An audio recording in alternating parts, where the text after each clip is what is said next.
வெங்காய போண்டா எப்படி செய்யலான்னு பார்க்கலாம் ஃப்ரெண்ட்ஸ். அதுக்கு பெரிய வெங்காயம் ஒரு 3 வெங்காயம் நான் நீட்டாக வெட்டி எடுத்திருக்கேன். தேவையான பச்சை மிளகாய், கொஞ்சமாக கருவேப்பிலை ஆட் பண்ணிக்கலாம்.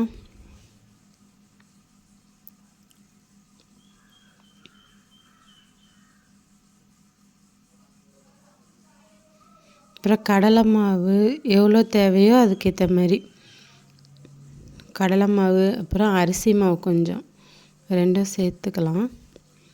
அப்புறம் லைட்டாக உப்பு தேவையான அளவு, அப்புறம் அப்பச்சோட மாவு கொஞ்சமாக, அப்புறம் ஒரு முட்டை நான் சேர்த்துருக்கேன் ஃப்ரெண்ட்ஸ். முட்டை சேர்த்தா கொஞ்சம் நல்லா சாஃப்டாக கிடச்சிது.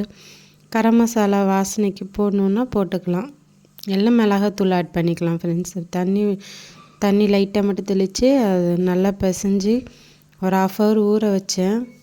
அதுக்கப்புறம் எண்ணெய் நல்லா காஞ்சதும் போட்டு எடுத்தோம்னா போண்டா ரெடி ஃப்ரெண்ட்ஸ். வெங்காய போண்டா